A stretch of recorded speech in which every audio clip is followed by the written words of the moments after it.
توڑا درے خیبر کو ہے وہ شمشیر علی کی، رکھ مہر نبوت کے قدم خود کو گراوے، اللہ رے دیکھو ہے یکو پیر علی کی، علی امام منست و منم غلام علی، ہزاروں جان گرامی ہدایت نام علی کے محمد و آل محمد بلندر سلوات۔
اعوذ باللہ من الشیطان الرجیم،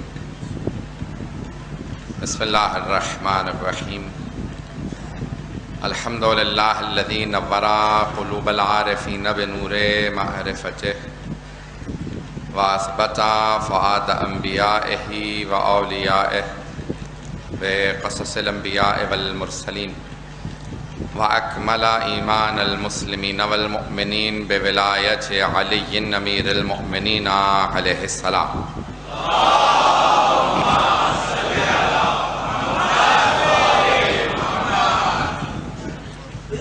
والصلاة والسلام والتحية والإكرام على أفضل الموجودات العبد المؤيد والرسول المسدد المصطفى الأمجد المحمود الأحمد أعني أبا القاسم محمد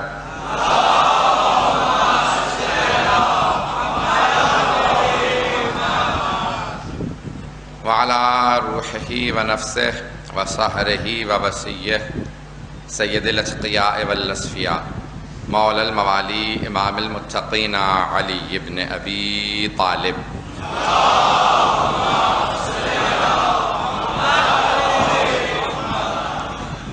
وعلى أوصيائه لا سيما بقية الله في الأرضين روحي وأرواح العالمين لتراب مقدمه الفدا واللعنة الدائمة على أعدائهم أجمعين من الآن إلى قيام يوم الدين.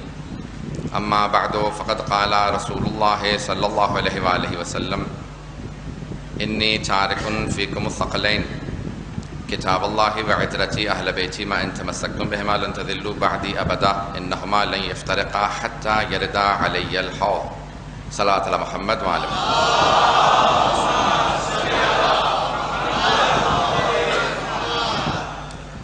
سورہ فاتحہ کی درخواست کی گئی ہے مرحوم سید عابس حسن رضوی اور مرحوم سید ثاقب حسن رضوی، فرزندان سید اختر حسن رضوی کے لیے، حاضرین کے تمام مرحومین کے لیے، شہداء کے لیے، مراجع علماء کے لیے. الفاتحہ.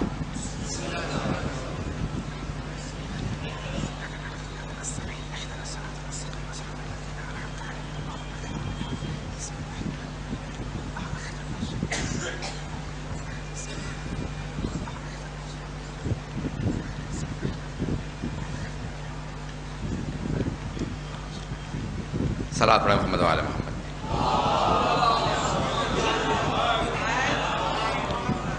اس سے بہتر انداز سے صلوات کی زحمت فرمائیں.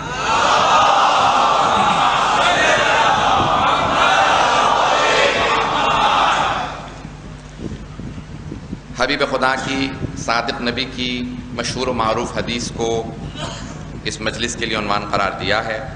اسے حدیث ثقلین کہا جاتا ہے. قرآن میں 114 سورے ہیں، ہر سورے کا ایک نام ہے. 114 سورے ہیں. اللہ نے قرآن کو بھی 1 اور 14 ہی سے رکھا ہے. اگر توجہ رکھیں گے 114 سورے ہیں قرآن کے اندر، ہر سورہ کا ایک نام ہے، اور کئی سوروں کے کئی نام ہیں، بہت سی آیات کے بھی نام ہیں، اہمیت کی وجہ سے آیات کے بھی نام ہیں، جیسے آیت الکرسی، جیسے آیت تطہیر، جیسے آیہ مودت، جیسے آیہ ولایت، پتہ نہیں توجہ ہے یا نہیں، آیات کے بھی نام ہیں۔ کچھ احادیث اتنی اہمیت رکھتی ہیں کہ احادیث کے بھی نام ہیں۔ اس حدیث کو حدیث ثقلین کہا جاتا ہے، اور شیعہ سنی سب علماء نے اس حدیث کو اپنی کتابوں میں لکھا ہے۔ بڑی ذمہ داری سے پڑھ رہا ہوں آپ حضرات کے درمیان میں، ریکارڈ بھی ہو رہا ہے اور مجھے پتا ہے کہ نشر بھی کیا جائے گا۔ پہلے 700 سال میں نہ صرف شیعہ علماء نے، شیعہ سنی تمام علماء نے انہی الفاظ کے ساتھ اس حدیث کو لکھا ہے جو میں نے پیش کیے ہیں۔ جملہ تو میں نے کہہ دیا، انہی الفاظ کے ساتھ پہلے 700 سال میں نہ صرف شیعہ علماء نے بلکہ اہل سنت کے علماء نے بھی انہی الفاظ کے ساتھ لکھا ہے کہ انی تارکن فیکم الثقلین کتاب اللہ و عترتی اہل بیتی، کہ حبیب خدا نے فرمایا میں تم میں 2 گراں قدر چیزیں چھوڑے جا رہا، اللہ کی کتاب اور اپنی عترت اپنے اہل بیت۔ سب سے پہلے طبقات کبریٰ کے اندر، طبقات الکبریٰ، ابن سعد نے اس حدیث کو بدل کے لکھا ہے کہ میں 2 گراں قدر چیزیں چھوڑے جا رہا ہوں، اللہ کی کتاب اور اپنی سنت۔ تو یہ حدیث 700 سال بعد بدلی گئی ہے۔ آج اس دوسری حدیث پہ جو بدل کے لکھی گئی تھی، کچھ برادران کا، کچھ مسلمانوں کا زیادہ زور ہے، جبکہ صحیح مسلم میں ان الفاظ کے ساتھ آئی ہے جو ہمارے یہاں پیش کیے جاتے ہیں۔ صحیح مسلم میں ان الفاظ کے ساتھ آئی ہے۔ جس کتاب کو سارے مسلمان صحیح مانتے ہیں اس کتاب میں ان الفاظ کے ساتھ آئی ہے جو میں نے پیش کیا ہے، اللہ کی کتاب اور اپنی عترت اپنے اہل بیت۔ تو عزیزان گرامی، اگر کبھی بھی آپ سے کوئی کہے، صرف 3 سوال ہیں میرے تمام عالم اسلام سے، حدیث ثقلین کیا ہے، الفاظ کیا ہیں، کتاب و عترت ہے یا کتاب و سنت ہے؟ اگر توجہ ہو، صرف 3 سوال ہیں، بہت ذمہ داری سے پیش کر رہا ہوں، 3 سوال ہیں صرف، کہ اب پیغمبر اسلام نے کیا فرمایا، حدیث ثقلین کے اصل الفاظ کیا ہیں، کتاب و عترت، قرآن و اہل بیت نہیں کہا۔ کچھ لوگ پہنچ گئے ہیں اور میری عادت نہیں ہے کہ میں سنا کے چلا جاؤں، جب تک تمام افراد پہنچ نہ جائیں میری عادت نہیں ہے کہ میں آگے بڑھ جاؤں، جب تک سب پہنچ نہیں جائیں گے میں آگے نہیں بڑھوں گا۔ تو پیغمبر نے یہ نہیں کہا قرآن و اہل بیت چھوڑے جا رہا، کہا کتاب و عترت چھوڑے جا رہا۔ اب علماء کی موجودگی میں ذمہ داری سے پڑھ رہا ہوں، قرآن کا لفظ استعمال نہیں کیا، کتاب کا لفظ استعمال کیا، کتاب اللہ کہا، اور پھر کہا عترتی اہل بیتی، قرآن و اہل بیت نہیں کہا، کہا اللہ کی کتاب چھوڑے جا رہا ہوں اور اپنی عترت اپنے اہل بیت چھوڑے جا رہا ہوں۔ دونوں پہ ذرا غور کیجئے گا، بات کو آگے بڑھاؤں گا۔ صلاۃ علی محمد وعلی محمد۔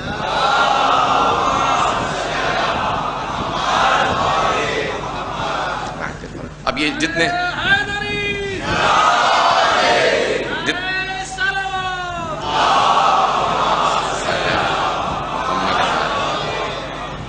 جتنے علماء کی تعداد بڑھتی جا رہی ہے، مجھے فرق پڑنے والا نہیں، میں مجمع کو سناؤں گا آپ حضرات سے معذرت کے ساتھ۔ تو میں جس مجمع کے لیے پڑھنے کے لیے آیا ہوں میں وہیں پہ مجلس آپ حضرات کے لیے پیش کروں گا۔ علماء بے انتہا میرے لیے محترم ہیں، سیکھے سکھلائے بیٹھے ہیں، میرے حوصلہ افزائی کے لیے تشریف لے آئے ہیں بے انتہا علماء، کچھ لباس کے ساتھ ہے، لباس روحانیت کے ساتھ، اور کچھ امام ابا میں نہیں ہے، لیکن میں یہ سب کو چہروں سے جانتا ہوں کہ یہ تمام حضرات علماء ہیں۔ تو معذرت کے ساتھ آپ حضرات سے اب ارشاد فرمایا پیغمبر اسلام نے، قرآن و اہل بیت نہیں کہا، قرآن قراءت سے ہے، توجہ، قرآن قراءت سے ہے، یعنی وہ جو سنایا تھا وہ چھوڑے جا رہا ہوں نہیں۔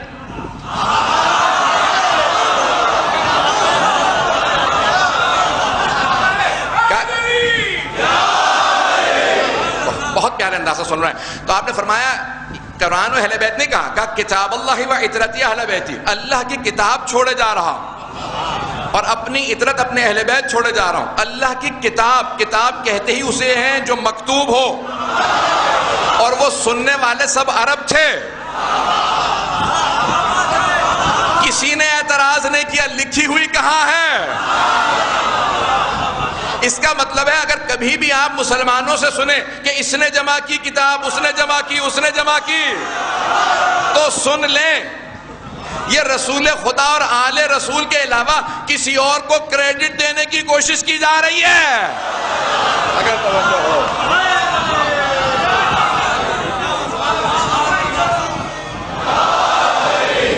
یہ اوروں کو کریڈٹ کریڈٹ دینے کی کوشش کی جا رہی ہے کہ اس نے جمع کیا، اس نے جمع کیا یا اس نے. عزیزان گرامی، یہ صحیح بخاری میں روایات کا اور تاریخ میں ان روایات کا اختلاف بتا رہا ہے کہ انہوں نے جمع ہی نہیں کی.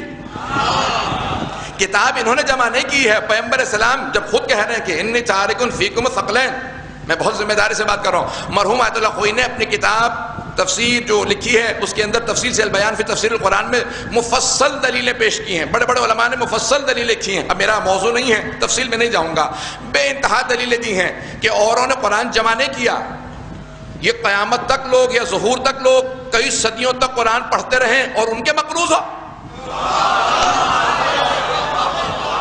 یہ قرآن پیغمبر اسلام نے جمع کیا ہے، موجودہ قرآن ہی پیغمبر اسلام کا جمع کردہ ہے. اب میں ایک اور بات کہہ رہا ہوں، شاید آپ کو اس پہ تعجب ہو، ترتیب بھی پیغمبر اسلام نے دی ہے کہ شروع میں طولانی سورہ ہے، آخر میں مختصر. لیکن جس طرح کتاب لکھی جاتی ہے ایک دیباچہ لکھا جاتا ہے، انگلش میں پریفیس کہا جاتا ہے. اس میں لکھا جاتا ہے کہ اس کتاب میں کیا کچھ ہے. تو پیغمبر اسلام نے قرآن کے شروع میں سورہ فاتحہ کو لکھ دیا کہ فاتحۃ الکتاب، یہ دیباچہ اس کتاب کے اندر جو کچھ ہے. اور مولا نے یہی کہا کہ جو کچھ قرآن میں ہے وہ اس فاتحہ میں ہے، جو کچھ فاتحہ میں ہے وہ اس کی بسم اللہ میں ہے، جو کچھ بسم اللہ میں ہے وہ اس کی با میں ہے، اور جو کچھ بائے بسم اللہ میں ہے وہ اس کے نقطے میں ہے. وَأَنَا النُّقْطَةُ الَّتِي تَحْتَ الْبَاءِ، وہ جو بائے بسم اللہ کے نیچے نقطہ ہے وہ میں علی ہوں. اگر کبھی کوئی اعتراض کرے کہ نہیں ابتدائے اسلام میں قرآن میں نقطے نہیں تھے تو اسے جواب دیجیے گا جس نے نقطے لگائے تھے وہ جانتے تھے نقطوں کی اہمیت کیا ہے.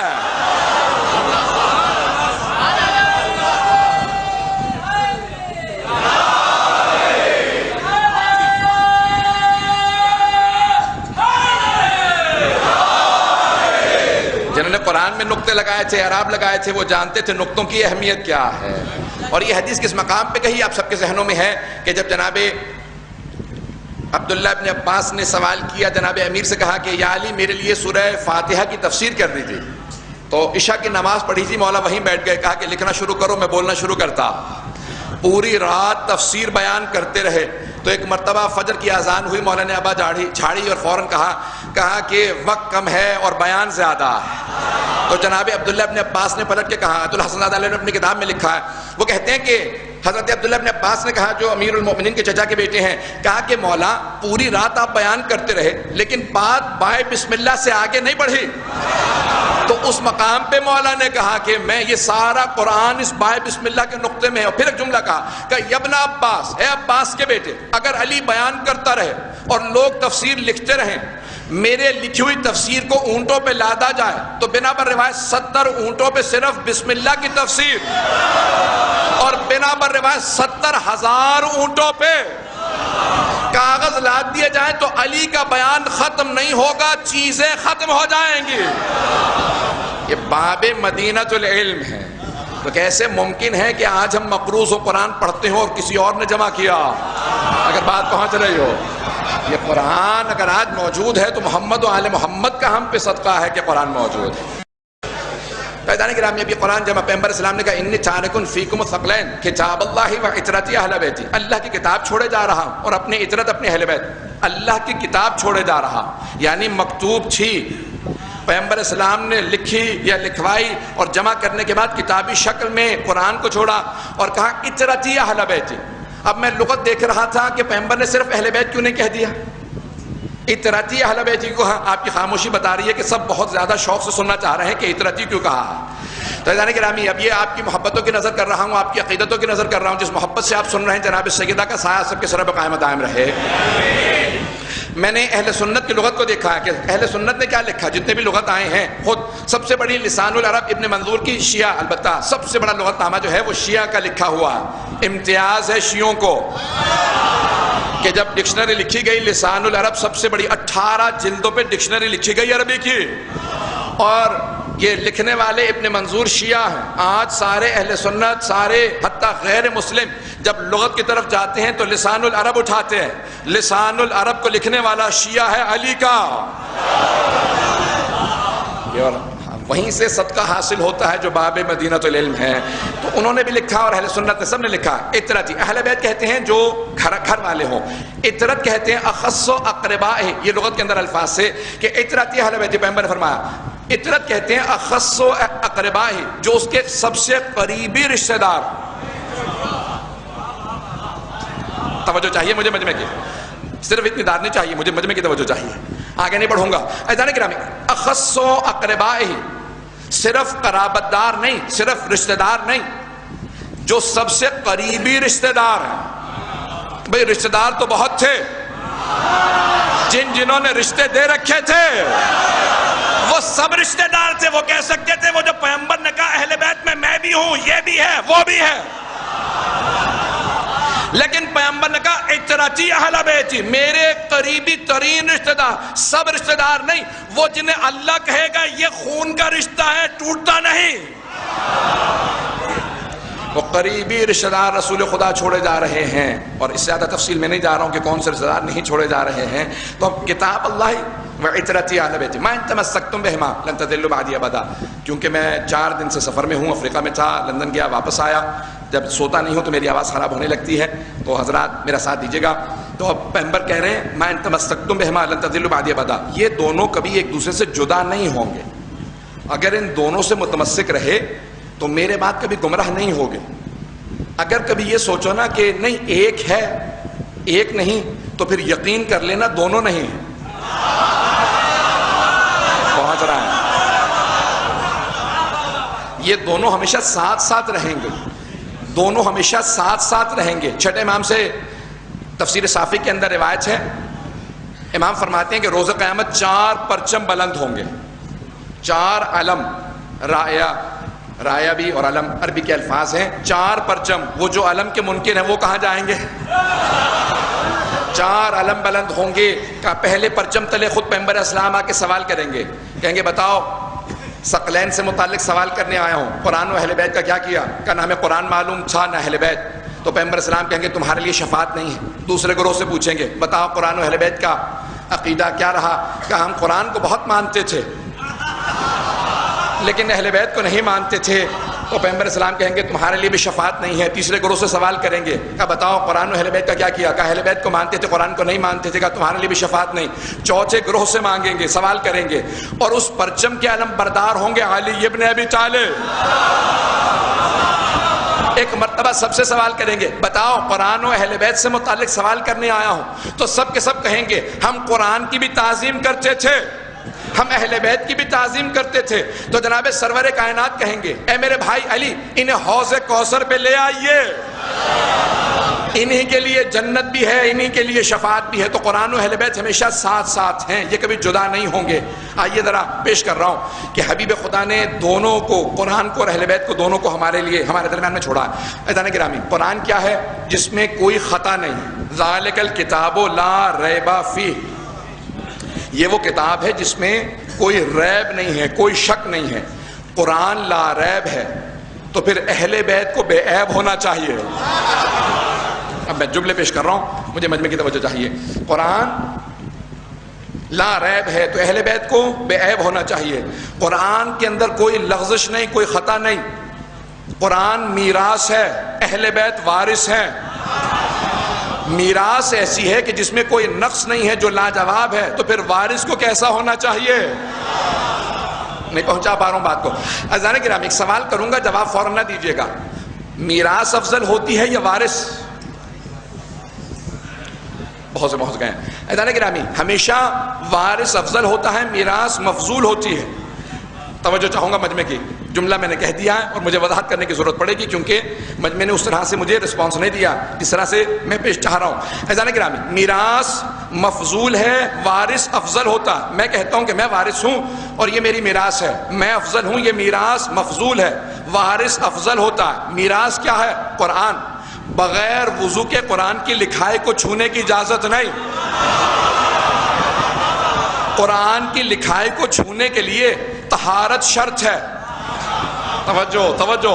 عزیزان گرامی، جس قرآن کی لکھائی کو مس کرنے کے لیے لا یمسہ الا المطہرون، مس کرنے کے لیے پاکیزگی شرط ہے، وضو یا غسل شرط ہے، اگر پاک نہ ہو تو قرآن کی لکھائی کو چھو نہیں سکتے۔ اب سمجھ میں آیا حسب نسب کا پاک ہونا کیوں شرط ہے؟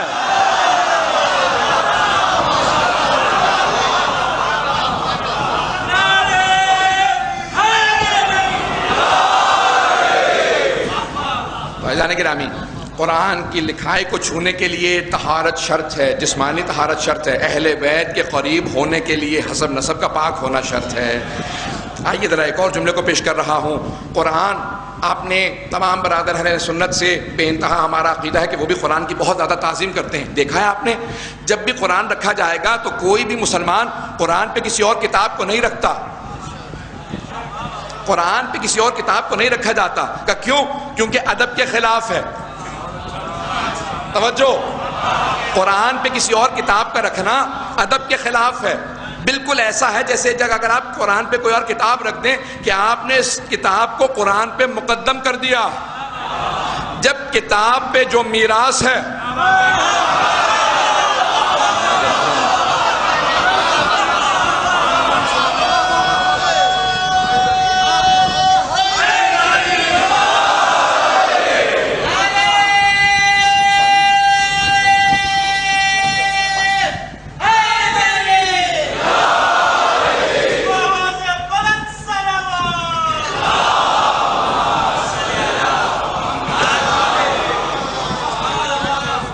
قرآن پہ کوئی کتاب نہیں رکھی جا سکتی، کیونکہ قرآن پہ کتاب رکھنا اس کتاب کو قرآن پہ مقدم کرنے کے برابر ہے۔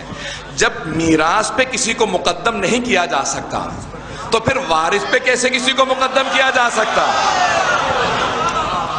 وارث پہ کسی کو مقدم نہیں کیا جا سکتا، میراث پہ کسی کو مقدم نہیں کیا جا سکتا تو پھر وارث پہ بھی کسی کو مقدم نہیں کیا جا سکتا۔ اس سے زیادہ کھول کے نہیں پڑھ رہا ہوں۔ تو عزیزان گرامی، وارث پہ کسی کو مقدم نہیں کیا جا سکتا۔ اب حبیب خدا نے 2 معجزات پیش کیے ہیں۔ سارے انبیاء کے زمانے میں، بہت تیزی سے گزر رہا ہوں، اشارہ کرتے ہوئے آگے بڑھوں گا، سارے انبیاء کو اللہ نے جو معجزات دیے، آرام آرام سے چلوں گا تو میرا ساتھ دیں گے؟ آواز یقین مانے ساتھ دے رہی ہے۔ تو سارے انبیاء کو اللہ نے ویسے معجزات دیے جیسے ان کے زمانے کی ضرورت تھی۔ جناب موسیٰ کے 2 معجزات ہیں، ان کے زمانے میں سحر کا، جادو کا زور تھا، تو اللہ نے 2 معجزات دیے۔ ید بیضاء، ہاتھ سے نور نکلتا تھا، جیب میں ڈال کے ہاتھ نکالتے، اور عصا تھا، جب زمین پہ پھینکتے تو اژدہا میں تبدیل ہو جاتا۔ جناب عیسیٰ کے زمانے میں طب کا زور تھا، تو اللہ نے وہ بیماریاں وہ جن کا علاج نہیں کر پاتے تھے طبیب، جناب عیسیٰ ہاتھ لگاتے تھے، نابینا کو بینائی آ جاتی تھی، اور گونگے کو گویائی آ جاتی تھی، نہ سننے والے کو شنوائی آ جاتی تھی، مردے کو ٹھوکر مارتے تھے، قم بإذن ربک کے، مردہ زندہ کر دیا کرتے تھے۔ عربوں کو اپنی 2 باتوں پہ بہت ناز تھا، ایک اپنی زبان پہ ناز تھا کہ ہم عربی بولتے ہیں، باقی سب عجمی ہیں، بے زبان جانور کی طرح سے ہیں۔ دوسرے اپنی شمشیر زنی پہ، تلوار پہ بہت ناز تھا، نسلوں میں کچھ تو کشتار چلا کرتا تھا، لڑائیاں جنگیں جاری رہا کرتی تھیں۔ تو اللہ نے کہا میرے حبیب ان کی 2 باتوں کا جواب دوں گا، ان کی زبان کا جواب قرآن ہے، ان کی تلوار کا جواب علی ہے۔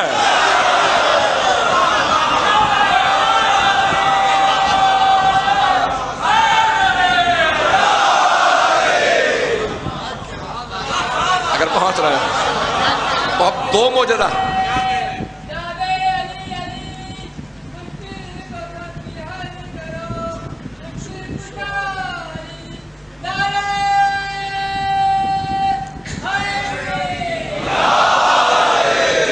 توجہ احمد میں کہ میرے ساتھ عزیزان گرامی، امیر المؤمنین، جب یہ 2 معجزات حبیب خدا کو دیے گئے، سنریہم آیاتنا فی الآفاق وفی انفسہم حتی یتبین لہم انہ الحق۔ اب یہ انہو کس کی طرف اشارہ ہے؟ اللہ کی طرف اشارہ ہے، قرآن کی طرف اشارہ ہے، مجھے اس سے بحث نہیں ہے، لیکن اللہ کہتا ہے ہم 2 طرح کی نشانیاں دکھائیں گے۔ میں ساری کی ساری تمہید پیش کر رہا ہوں اگلے جملوں کے لیے۔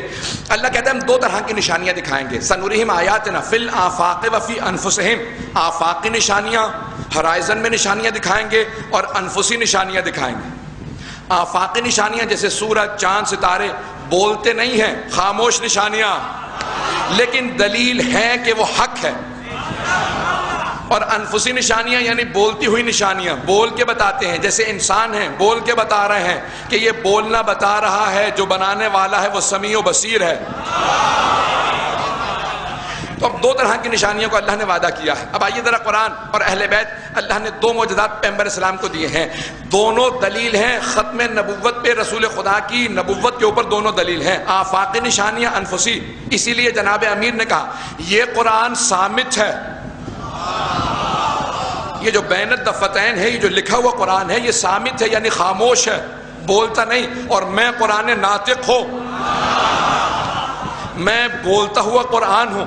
تو اب دو طرح کے معجزات ہیں حبیب خدا کے لیے، ایک ہے قرآن صامت، ایک خاموش اور ایک بولتا ہوا.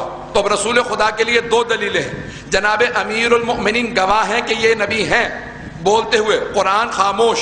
اب جناب امیر کے لیے بھی دو طرح کی دلیلیں چاہیے. پہنچ رہے ہیں؟ ایک خاموش اور بولتے ہوئے. خاموش قرآن ہے، بولتے ہوئے حسن مجتبیٰ. امام حسن مجتبیٰ کو بھی دو طرح کی دلیلیں چاہیے. خاموش دوبارہ قرآن، بولتے ہوئے حسین ابن علی. امام حسین کو بھی دو طرح کی دلیلیں چاہیے. خاموش دوبارہ قرآن، بولتے ہوئے سید سجاد. امام سجاد کو بھی دو طرح کی دلیلیں چاہیے. خاموش دوبارہ قرآن، بولتے ہوئے باقر العلوم. امام باقر علیہ السلام کو بھی دو طرح کی دلیلیں چاہیے. خاموش دوبارہ قرآن، بولتے ہوئے صادق آل محمد. امام صادق کو بھی دو طرح کی دلیلیں چاہیے. خاموش دوبارہ قرآن ہے، بولتے ہوئے امام کاظم علیہ السلام. امام موسیٰ کاظم علیہ السلام کو بھی دو طرح کی دلیلیں چاہیے. خاموش دوبارہ قرآن، بولتے ہوئے امام رضا علیہ السلام. امام رضا کو بھی دو دلیلیں چاہیے. خاموش قرآن، بولتے ہوئے امام محمد تقی علیہ السلام. امام تقی علیہ السلام کو بھی دو دلیلیں چاہیے. خاموش قرآن ہے، بولتے ہوئے امام علی نقی علیہ السلام. امام علی نقی علیہ السلام کو بھی دو دلیلیں چاہیے. خاموش قرآن، بولتے ہوئے امام حسن عسکری علیہ السلام. امام حسن عسکری علیہ السلام کو بھی دو دلیلیں چاہیے. خاموش قرآن ہے، بولتے ہوئے 12ویں امام.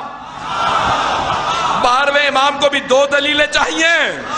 خاموش قرآن ہے. اب سمجھ میں آیا جناب عیسیٰ کو اللہ نے کیوں اٹھایا تھا.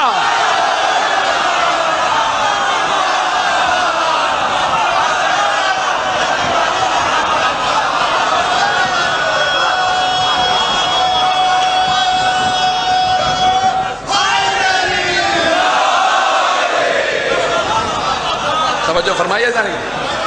اسی لیے جناب عیسیٰ کو اللہ نے اٹھا لیا تھا. صحیح بخاری کے الفاظ ہے کہ صحابہ نے سوال کیا کہ یا رسول اللہ، آپ نے فرمایا میرے 12 اوصیاء ہوں گے، وہاں اولہم علی وآخرہم مہدی، پہلے علی ہیں 12ویں مہدی ہوں گے.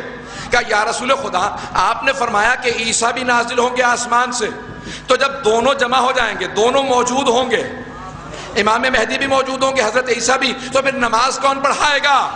تو پیغمبر اسلام نے فرمایا وَإِمَامُكُم مِّنكُم، تمہیں نماز پڑھانے والا تمہارا اپنا ہوگا. جو عیسیٰ کو نماز پڑھائے وہ پیغمبر کا 12واں وصی ہے. جس کا 12واں جناب عیسیٰ کو نماز پڑھائے، سوچئے پہلا کیسے کسی ایرے غیرے کے.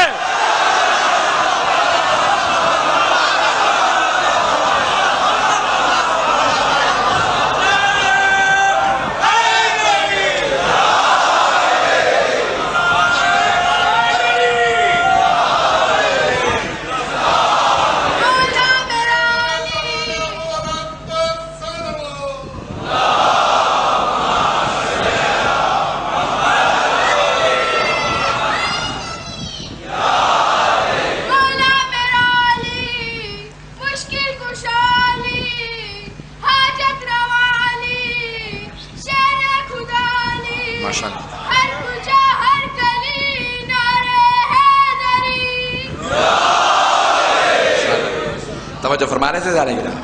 تو ہم قرآن و اہل بیت کے ماننے والے ہیں. قرآن خود گواہی دے گا کہ میرا وارث ایسا ہونا چاہیے جیسا میں خود ہوں. قرآن زندہ معجزہ ہے، لاجواب ہے. آج تک قرآن کا کوئی جواب نہیں لا سکا. جیسے قرآن کا آج تک جواب نہیں آ سکا، ویسے ہی آل محمد کا اس دنیا کے اندر جواب نہیں آ سکتا.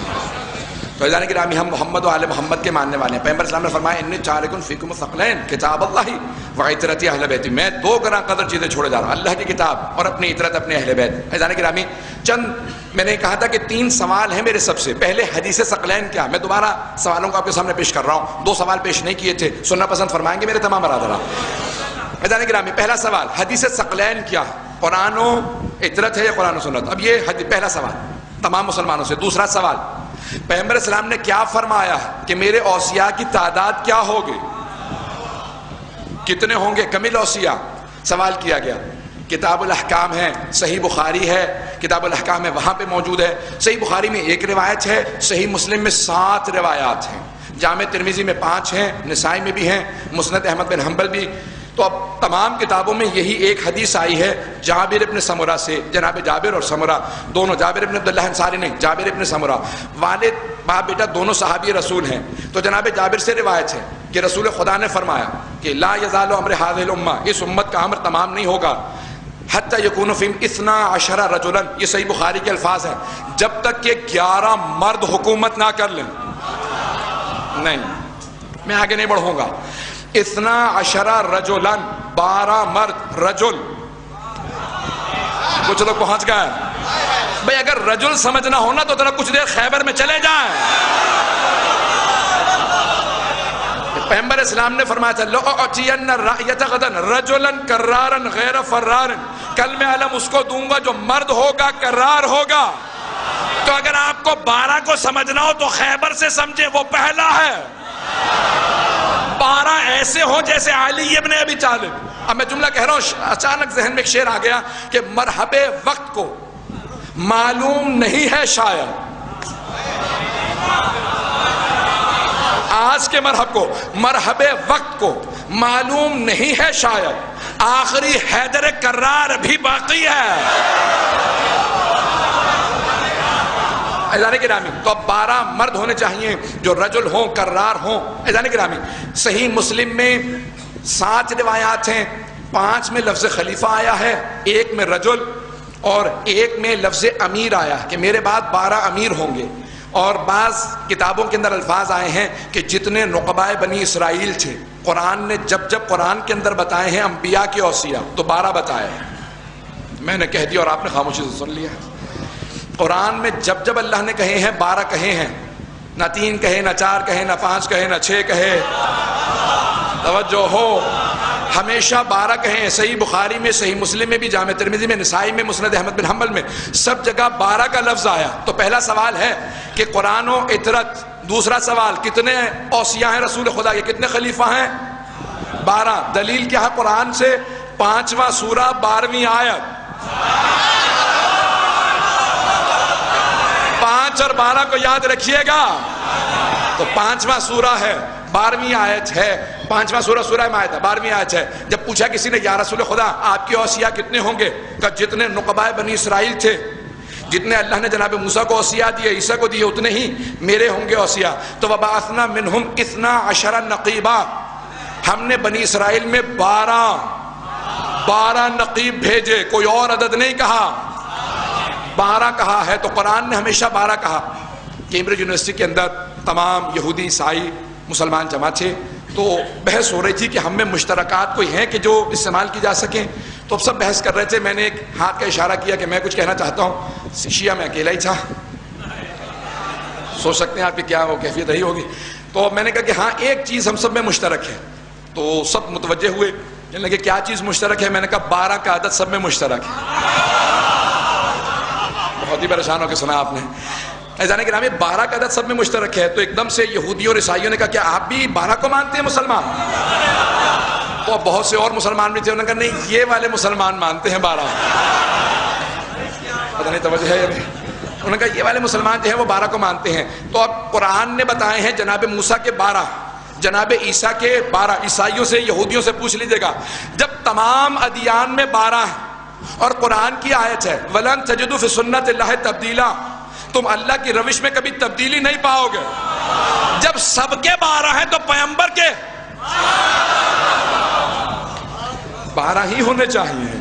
تو عزیزان گرامی، دوسرا سوال یہ ہے کہ کتنے اوصیاء ہیں۔ تیسرا سوال، آیا کہیں ایسا تو نہیں ہے کہ رسول خدا کے اوصیاء اہل بیت میں سے ہو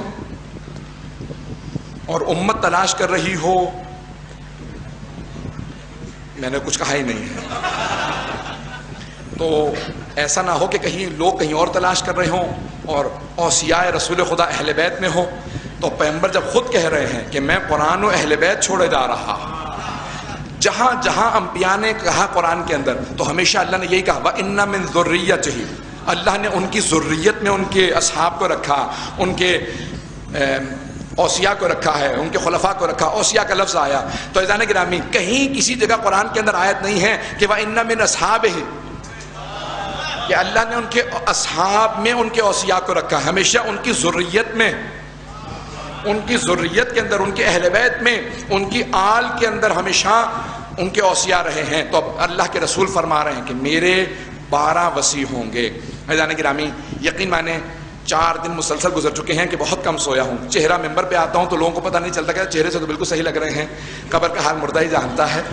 میں جانتا ہوں کہ میں یقین مانیے کہ 1-1 2-2 گھنٹے پہ چلا رہا ہوں پورا دن. صرف اور صرف جب ممبر پہ آتا ہوں تو ایک مرتبہ توسل کرتا ہوں جناب سیدہ سے کہ بی پڑھوں گا، بس اتنی طاقت دے دیں کہ جب پڑھوں تو صحیح طرح سے پڑھ پاؤں. عزیزان گرامی ہم محمد و آل محمد کے ماننے والے. میں 10 منٹ زحمت دوں گا، پھر اس کے بعد مسائل پہ آ جاؤں گا. چلیں گے 10 منٹ میرے ساتھ؟ 10 منٹ چلیں گے سب لوگ میرے ساتھ؟ واقعاً جس محبت سے آپ نے میری حوصلہ افزائی فرمائی ہے، جس عقیدت سے آپ نے سنا، جی کر رہا ہے کہ میں اپنا کلیجہ نکال کے آپ کے سامنے پیش کر دوں کہ جس محبت سے آپ سن رہے ہیں. عزیزان گرامی اب کائنات کے اندر اللہ کے رسول فرما گئے ہیں کہ ہمیشہ 12 ہوں گے. پتہ کیسے چلے کون سے 12؟ ان میں کچھ ایسی صفات ہونی چاہیے کہ ان صفات کی وجہ سے پتہ چلے کہ یہ وہ 12. اب آئیے ذرا میں 14 میں کچھ صفات بیان کرتا ہوں کہ جو صرف ان 14 میں ہیں، اوروں میں نہیں. آپ سنیں گے تو میں چلوں گا.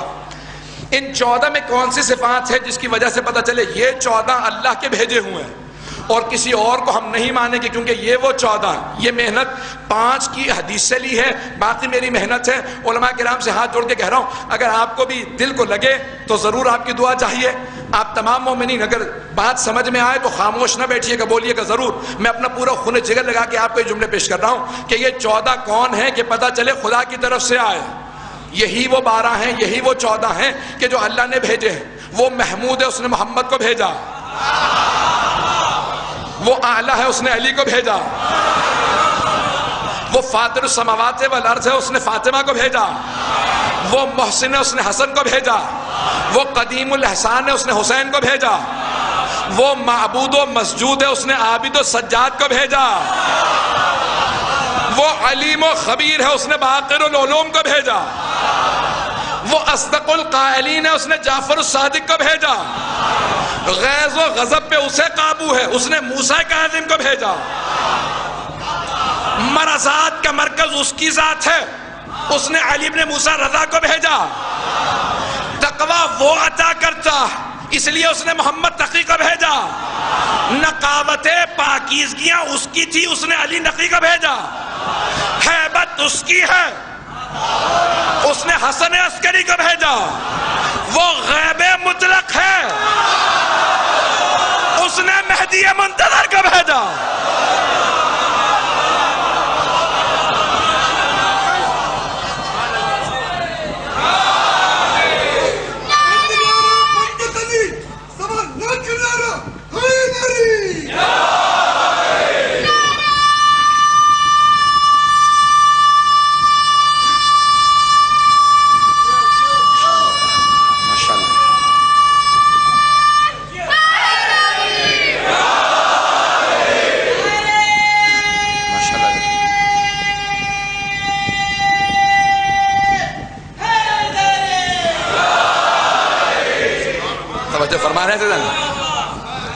وہ غیب مطلق ہے، اس نے مہدی منتظر کو بھیجا ہے.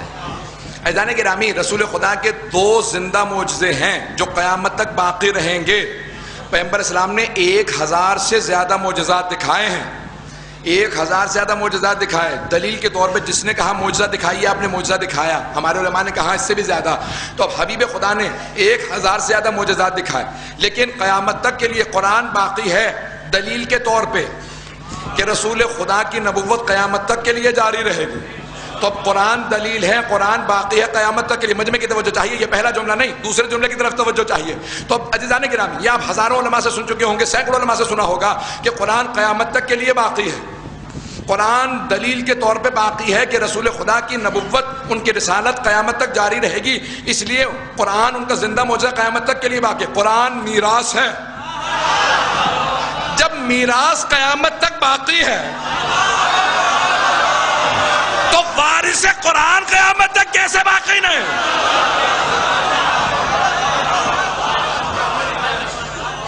قرآن کتاب ہدایت ہے، اہل بیت ہادی ہیں. جب ہدایت کی کتاب باقی ہے تو پھر ہادی کو بھی باقی ہونا چاہیے. جب میراث باقی ہے تو پھر وارث کو بھی باقی ہونا چاہیے. عزیزان گرامی، آئیے ذرا آخری دلیل پیش کر رہا ہوں اور پھر اس کے بعد بہت سے ابھی اسی سال میں جواب تو پیش کر چکا ہوں، شاید آپ لوگوں نے سن لیا ہو. سوشل میڈیا ایسی نعمت بھی ہے اور کچھ اور نہیں کہنا چاہ رہا کہ پہلے انسان سے مجلس پہنچ جاتی ہے.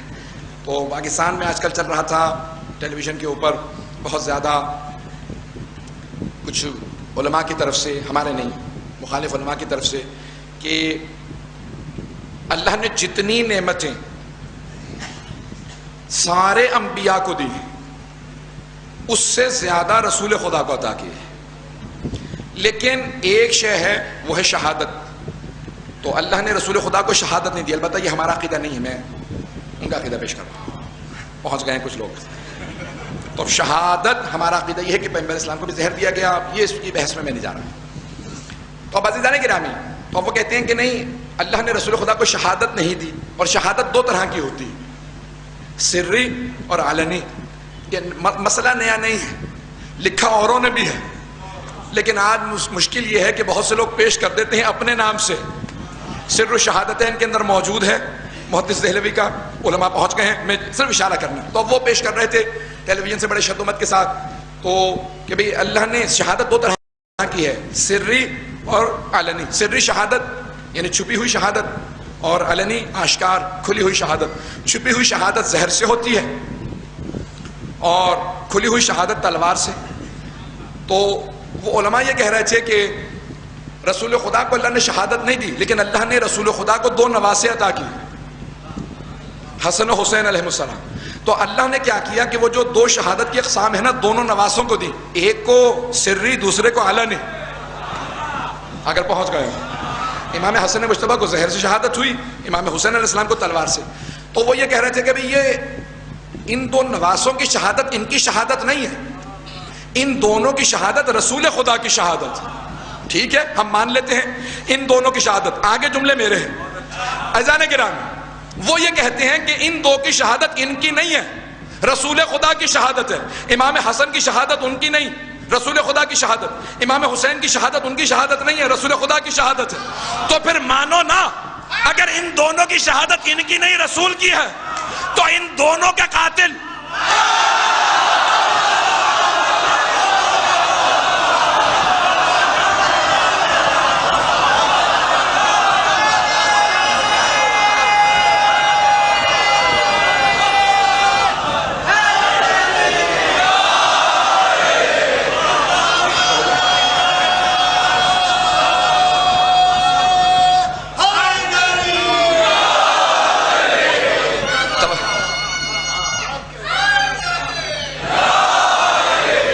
فرما رہے تھے. وہ کہتے ہیں ان دو نواسوں کی شہادت ان کی شہادت نہیں ہے، رسول خدا کی شہادت ہے. تو پھر یہ بھی مانو کہ ان دونوں کا قاتل ان کا قاتل نہیں ہے، دونوں نواسوں کا قاتل رسول خدا کا قاتل ہے. رسول خدا کا قاتل رضی اللہ عنہ نہیں ہو سکتا.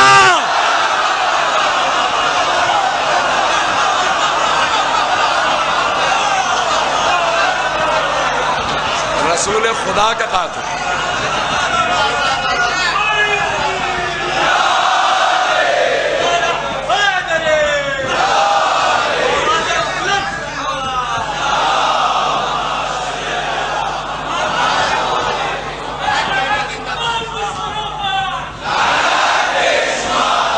توجہ فرمائے دے جانے کی نا. رسول خدا کا قاتل کبھی رضی اللہ عنہ نہیں ہو سکتا، اگر بات واضح ہو رہی ہو. بلکہ میں تو ایک اور بات کہتا ہوں، رسول خدا کا قاتل رضی اللہ عنہ نہیں ہو سکتا، اور امہات المومنین کا قاتل بھی رضی اللہ عنہ نہیں ہو سکتا. اگر واقعاً ماں مانتے ہو تو پھر قاتل کو بھی لعنت اللہ علیہ کہو. میں کہہ گیا ہوں، جو پہنچ گیا پہنچ گیا، جو نہیں پہنچا وہ نہیں پہنچا. تو عزیزان گرامی، ہم قرآن اور اہل بیت کے ماننے والے ہیں. اور جس طرف میں نے ابھی اشارہ کیا ہے نا، اس نے جناب امیر کے مقابلے میں جنگ صفین کے آخر میں نیزوں پہ قرآن کو اٹھایا تھا، نیزوں پہ قرآن کو اٹھایا، اور ایک نیزہ بلکہ ایک قرآن کئی نیزوں پہ اٹھایا گیا تھا۔ اسے کہتے تھے یہ قرآن اعظم ہے، یہ سب سے بڑا قرآن ہے جو دمشق سے لایا گیا تھا۔ تو باپ نے قرآن کو نیزوں پہ اٹھایا اور بیٹے نے اہل بیت کے سروں کو نیزوں پہ اٹھایا۔ جس طرح سے باپ ایک قرآن اعظم لایا تھا نا، بہت بڑا قرآن لے کے آیا تھا جس کو کئی نیزوں پہ اٹھایا گیا، اسی طرح سے جناب سید الشہداء شہید اعظم تھے، ان کے سر کو بھی نیزے پہ بلند کیا گیا تھا۔ باپ نے قرآن کو گلیوں میں، بازاروں میں اور چوک پہ نیزوں پہ اٹھایا تھا، بیٹا آل محمد کے سروں کو بازاروں میں لے گیا تھا۔ بس بھئی مصائب میں کوئی بخل نہ کرے، معال مجلس مصائب مجلس ہوتے ہیں۔ میں تفصیل سے مصائب پڑھنے کا عادی ہوں، مجھے نہیں معلوم کہاں تک طاقت میرا ساتھ دے کہ میں پڑھ پاؤں۔ اے مولا سید الشہداء آپ خود طاقت عطا کریں۔ آج ایک باپ نے اپنے دو بیٹوں کی مجلس رکھی ہے۔ کربلا میں بھی امام حسین کے دو بیٹے شہید ہوئے تھے نا، لیکن میں نے یہ دیکھا جو آ رہا تھا وہ باپ سے گلے مل کے پرسہ دے رہا تھا۔ کہیں ایسا نہیں دیکھا کہ باپ بیٹوں کی شہادت پیش کرے اور اسے لوگ تیر مارنے لگے، کہیں ایسا نہیں ہوتا کہ اسے نیزے مارے جائیں۔ آپ نے کبھی ایسا تو نہیں دیکھا ہوگا کہ جو پرسہ لینے کھڑا ہو گلے میں توق ڈال دیا جاتا ہو۔ کسی پرسہ لینے والے کے گلے میں توق نہیں ڈالا جاتا، ہاتھوں میں ہتھکڑیاں نہیں ڈالی جاتی، پاؤں میں بیڑیاں نہیں ڈالی جاتی۔ میں جملے پڑھ رہا ہوں، مجھے معاف کر دیجئے گا، لیکن جب جناب حر کے بیٹے نے آواز دی نا کہ بابا میں گھوڑے سے گر گیا، بابا میری مدد کے لیے آئیے، جناب حر بہت تیزی سے گھوڑے کو دوڑا کے پہنچے۔ ارے میرا بیٹا گھوڑے سے گر گیا۔ باپ کے لیے بڑا مشکل ہوتا ہے جوان بیٹے کا لاشا اٹھانا۔ تو جیسے ہی جناب حر پہنچے نا تو دیکھا امام حسین پہلے سے موجود ہے۔ تو جناب حر نے فوراً پلٹ کے کہا، بیٹے کی شہادت بھول گئے جناب حر؟ پلٹ کے کہا، مولا کیوں زحمت کی آپ نے مجھ غلام کے بیٹے کے لاشے پہ آنے کی؟ تو ایک مرتبہ حر نے آگے بڑھ کے کہا، مولا ہٹ جائیے، میں اپنے بیٹے کا لاشا خود اٹھا لوں گا۔ مولا زحمت نہ کیجئے، میں لاشا اٹھا لوں گا۔ اگر دیکھ سکے میری طرف دیکھیے گا، نہیں تو آنکھیں بند کر کے کربلا چلیے گا۔ جانتے ہیں کیا جواب دیا جناب سید الشہداء نے؟ جناب سید الشہداء علیہ السلام نے کہا کہ حر، بوڑھے باپ پر جوان بیٹے کا معاملہ، حر ہٹ جا، میں تیرے بیٹے کے لاشے کو اٹھاؤں۔ کہ نہیں مولا یہ غلام زادہ ہے، آپ زحمت نہ کریں، میں اٹھا لوں گا بیٹے کا لاشا۔ مولا نے کہا، حر تیرے بیٹے نے میری خاطر جان قربان کی، میں تیرے بیٹے کے لاشے کو اٹھاؤں گا۔ مولا نے ہاتھ سے جناب حر کو ہٹایا، کہا، حر میں جانتا ہوں میں امام ہوں، جوان بیٹے کا لاشا اٹھانا بڑا مشکل ہے، حر میں تیرے بیٹے کے لاشے کو اٹھاؤں گا۔ مولا نے لاشا اٹھایا جناب حر کے بیٹے کا، لاشا لے کے آئے مقتل میں۔ میں ایک ہاتھ جوڑ کے سوال کروں آپ سے، جب ظہر کے بعد جناب علی اکبر گرے تو کسی نے امام حسین سے نہیں کہا، مولا بوڑھے باپ جوان بیٹے کا معاملہ ہے، مولا ہٹ جائیے، ہم آپ کے بیٹے کا لاشا اٹھائیں گے۔ مولا آپ کی عظمتوں کو سلام۔ عزیزان گرامی، میں سخت جملے پیش کر رہا ہوں، مجھے معاف کر دیجئے گا۔ اولاد والے بیٹھے، خدا کسی کو اولاد کا غم نہ دے۔ بس بھائی بہت بڑا امتحان ہے اولاد کا امتحان۔ جانتے ہیں نا خلیل خدا جناب ابراہیم، جب اللہ نے حکم دیا نا بیٹے کو ذبح کر دیجئے، تو بیٹے نے خود کہا، بابا آنکھوں پہ پٹی باندھ لیجئے۔ کہا بیٹا کیوں؟ کہا بابا جب میں تڑپوں گا تو برداشت نہیں کر پائیں گے آپ۔ باپ کی محبت کا تقاضا ہے. جناب ابراہیم نے پٹی باندھ لی. ایک مرتبہ جناب سید الشہداء چلے. جب جناب علی اکبر نے کہا نا بابا میرا آخری سلام قبول کیجئے. علماء کی موجودگی میں بڑی ذمہ داری سے جملے پیش کر رہا ہوں, بڑی ذمہ داری سے. خدا کی قسم تمام شہداء کربلا نے امام حسین کو مدد کے لیے بلایا ہے. بہت ذمہ داری سے پڑھ رہا ہوں. تمام شہداء نے, تمام اصحاب نے, تمام اہل بیت نے, حتیٰ جناب عباس نے مدد کے لیے بلایا. آقا میری مدد کے لیے آئیے. کسی نے کہا ماموں میری مدد کے لیے آئیے. کسی نے کہا چچا جان میری مدد کے لیے آئیے. کسی نے کہا مولا میری مدد کے لیے آئیے. لیکن مجھے قسم ہے ذمہ داری سے پڑھ رہا, صرف ایک شہید کربلا, صرف ایک شہید کربلا جنہوں نے کہا بابا میری مدد کے لیے مت آئیے گا.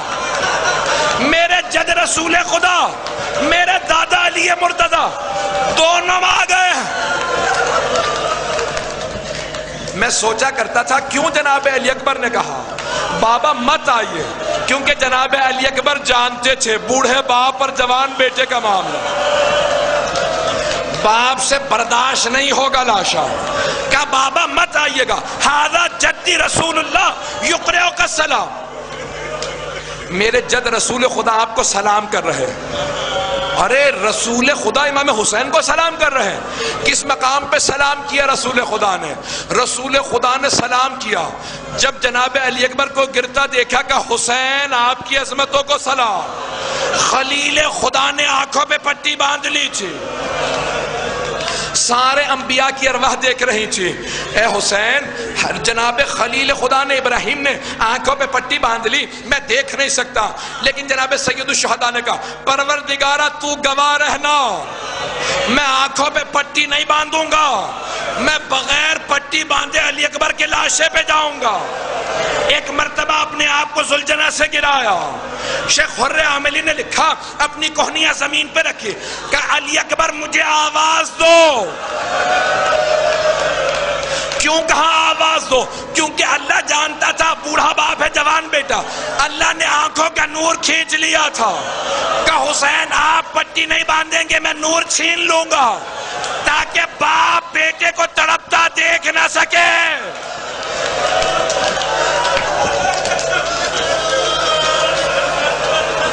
تاکہ باپ بیٹے کو تڑپتا دیکھ نہ سکے. لیکن جناب سید الشہداء نے کہا پروردگارہ گواہ رہنا, میں جاؤں گا لاشے پہ. آئے لاشے پہ, ایک مرتبہ زور سے سینے سے لگایا. آپ ہمیشہ علماء سے سنتے ہیں نا, جناب علی اکبر نے تڑپ کے کہا بابا آہستہ. ظالم نے برچھی ماری تھی, برچھی کا پھل میرے کلیجے میں رہ گیا.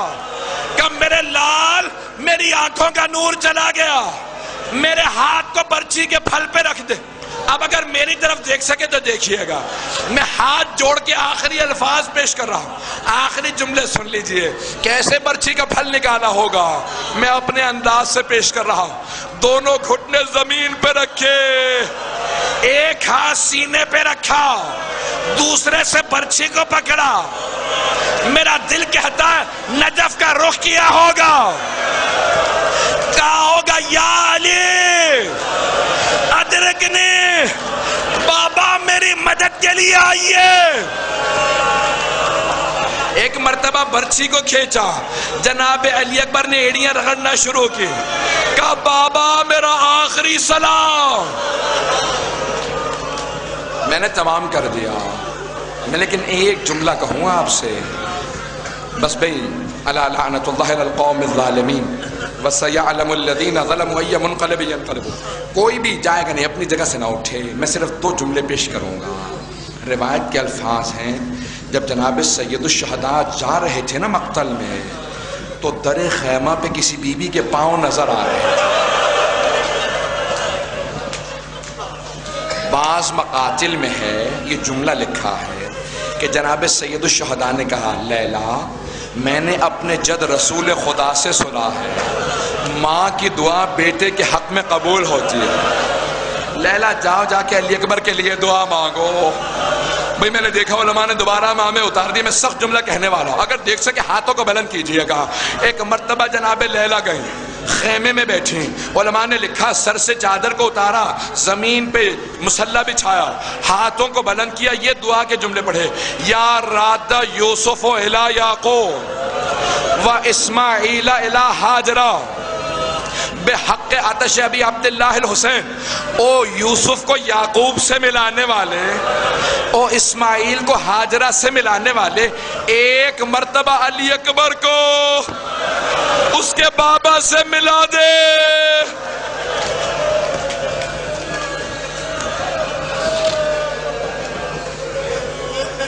پروردگارا واسطہ اس ماں کا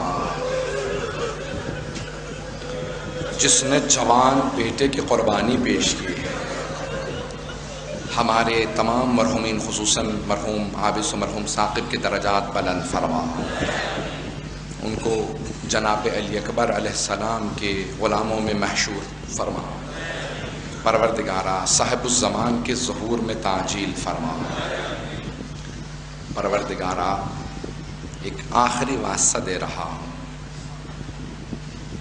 معالی السبتین میں شیخ محمد مہدی مازندرانی نے لکھا ہے جلد نمبر 2 میں, 4 بیویاں رہائی کے بعد جب مدینے واپس آ گئیں تو 1 سال کے اندر اندر انتقال کر گئے تھے.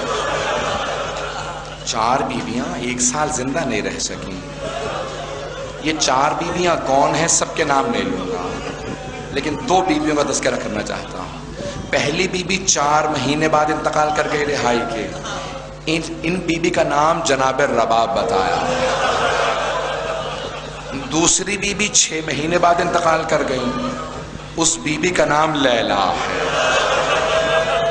شیخ محمد مہدی مازندرانی معالی السبتین کی جلد 2 میں کہتے ہیں جب بھی کوئی مدینے زیارت کے لیے آتا تھا نا رسول خدا کی, تو پوچھنے پہ مجبور ہوتا تھا یہ کس بیوی کے رونے کی آواز آ رہی ہے. تو سب لوگ کہتے تھے اس بیوی کا نام لیلا ہے. اس بیوی کو علی اکبر کا بڑا صدمہ.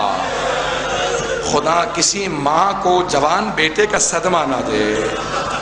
پروردگارا ایک جملہ کہہ رہا ہوں, ابھی 1 سال پہلے گزشتہ برس بہت بڑے پاکستان کے عالم ذاکر تھے, ان کا انتقال ہو گیا ہے. وہ ہمیشہ یہ جملہ پڑھا کرتے تھے.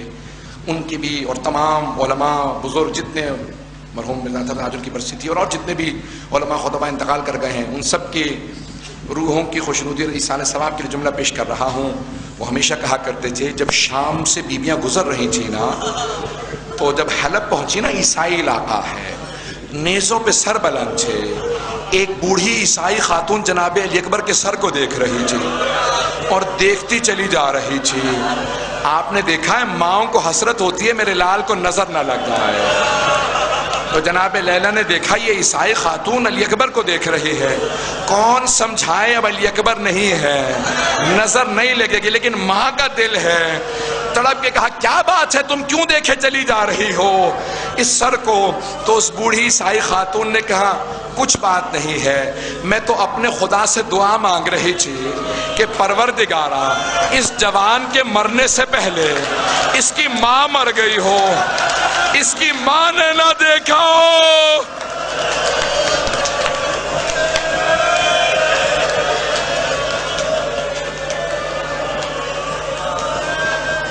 جناب لیلا نے تڑپ کے کہا نہیں, ماں زندہ ہے.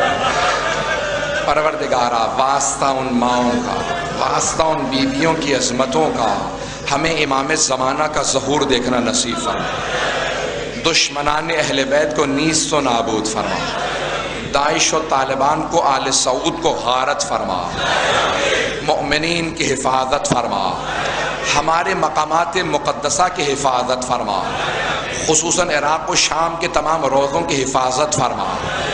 پروردگارہ جنت البقیع, جنت معلیٰ دوبارہ تعمیر ہوتا دیکھنا نصیب فرما. ایک سوال کروں آپ سے, بہت سے لوگوں نے مجھ سے التماس سے دعا کی ہے کہ مریضوں کے لیے دعا کر دیجئے گا. سوال کروں, آپ نے کبھی اپنی زندگی میں دیکھا کہ کسی بیمار کو بستر سے گرا دیا گیا؟ شام غریبہ میں ایک بیمار سے بستر بھی لوٹ لیا گیا تھا. پروردگارہ شام غریبہ کے اس بیمار کا واسطہ ہمارے تمام مریضوں کو شفاء کاملہ عاجلہ عنایت فرما، بے اولادوں کو اولاد عنایت فرما، مقروضوں کے قرض ادا فرما، پریشان حالوں کی پریشانیاں دور فرما، پروردگارہ جو ہاتھ بلند ہے کسی کو رد نہ فرما۔ ربنا تقبل منا انك انت السميع العليم بحق محمد وآلہ الطیبین الطاہرین المعصومین۔ محمد وآلہ۔ سورہ فاتحہ کی درخواست ہے حاضرین کے تمام مرحومین کے لیے، تمام شہداء کے لیے، علماء مراجعوں کے لیے، اور مرحوم سید عابد حسن رضوی اور مرحوم سید ثاقب حسن رضوی، فرزندان سید اختر حسن رضوی کے لیے۔ الفاتحہ۔